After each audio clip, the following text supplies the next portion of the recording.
Start over. Hi, it's Ken again. Now that I've taken care of some mid-April chores, hopefully I can find time to finish another electronics video. Some people have accused me over the years of over-designing things. Maybe that's true, but of course that's largely driven by my experience doing failure analysis on things that didn't quite work out in the field. Today I want to talk about a particular design choice I made in a 330 amp 48 volt motor controller I did for a golf cart many years ago.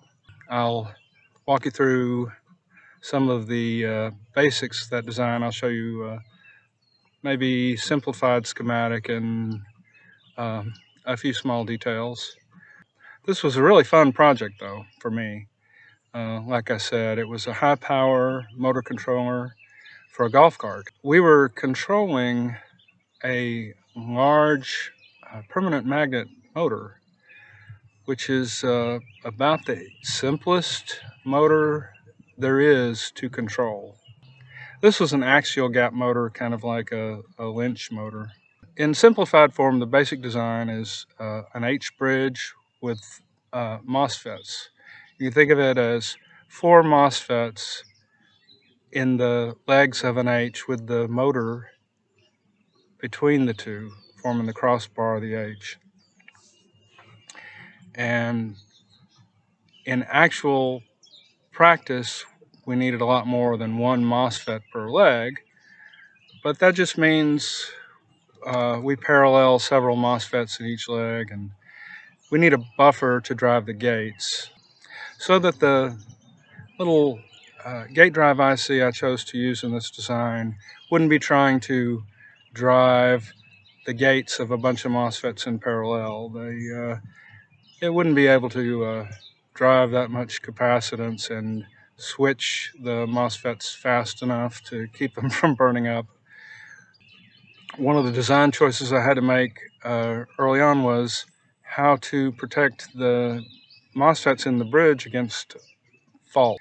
So I added some simple transistor circuits to detect when the voltage across a MOSFET in its on time got too high. And that could be because we're drawing too much current through that MOSFET, or it could be because the MOSFET's getting hot and the RDS on is increasing.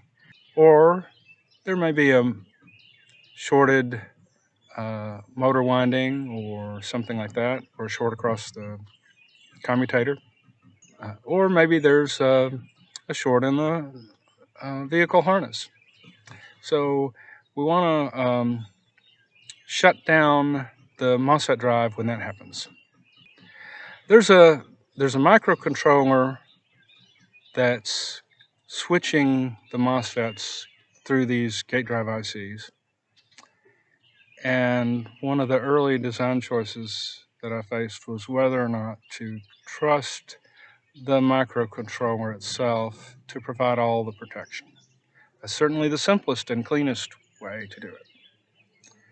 Of course, I was worried that the processor might not be able to respond fast enough to a fault condition, or that there could be a bug in the firmware that would send the program out to lunch at some critical moment when there's an overload or a fault. And in that case, the processor is off doing something silly while the MOSFETs are burning up. So I wanted to have a hardware protection, and my first pass at that was pretty horrible. I took that fault sensing signal that was combining faults from all 4 legs of the H bridge and used it to drive a single transistor inverter, really, that was providing the shutdown signal to the gate drive ICs. So what happened is we put several of these controls out in the field for testing, and they kept coming back to me with burned up MOSFET. What you would see typically when you open up one of those controls was maybe one or two failed MOSFETs. You might see little blobs of molten copper from, I suspect, from melted lead frames or melted bond wires.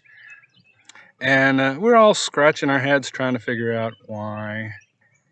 We had a big meeting about it with the customer, and we decided that while we were trying to figure out what was really going on, we would just attack it brute force as well, throw money at the problem, increase the number of MOSFETs in each leg of the H, which we did. So we made a larger enclosure, extended the power board in this design, added more MOSFETs.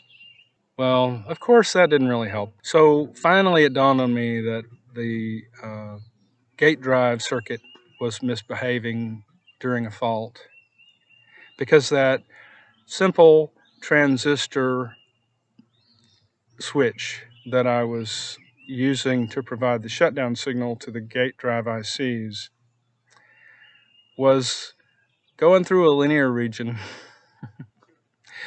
and the gate drive ICs didn't do what I was expecting them to if there was an intermediate voltage applied to that shutdown input.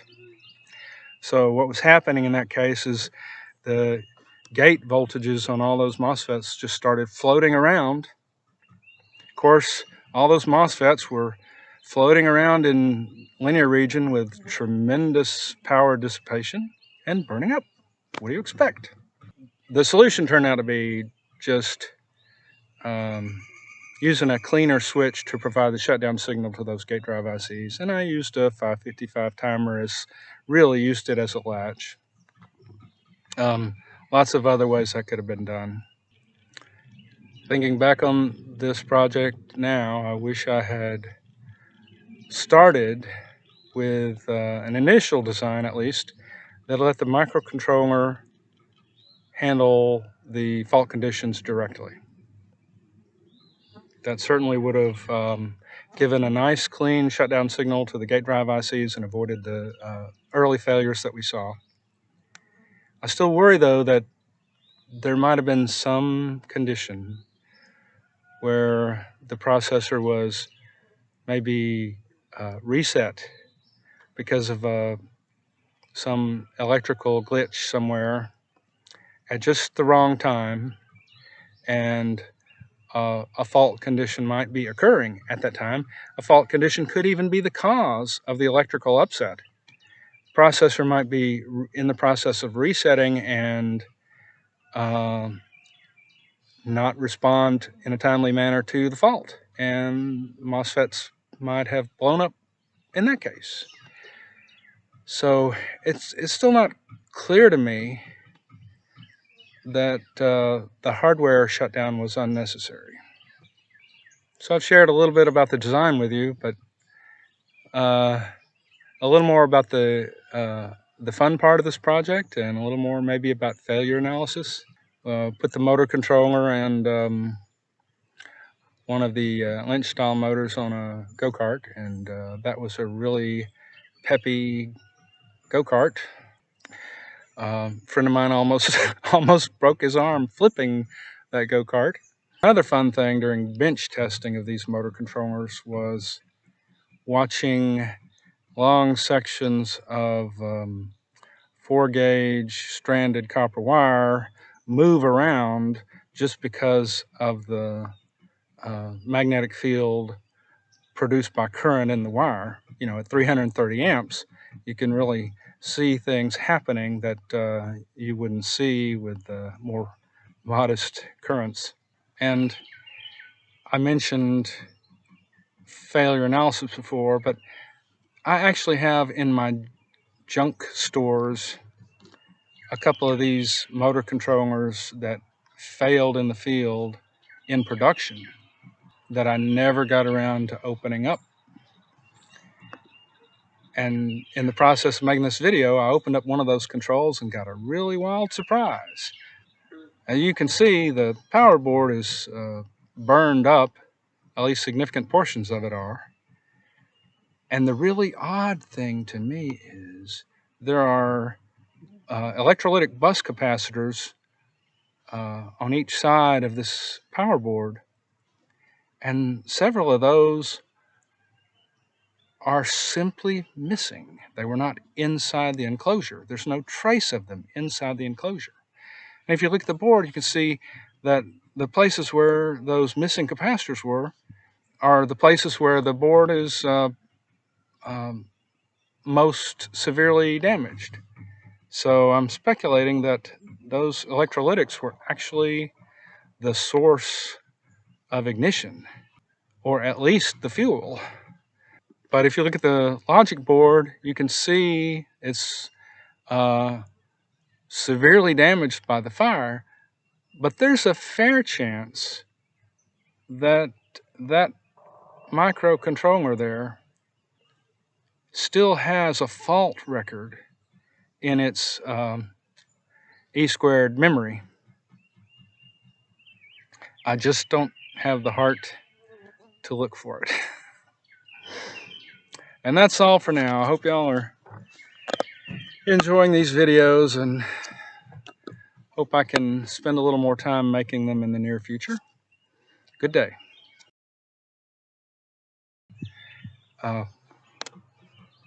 Damn bugs.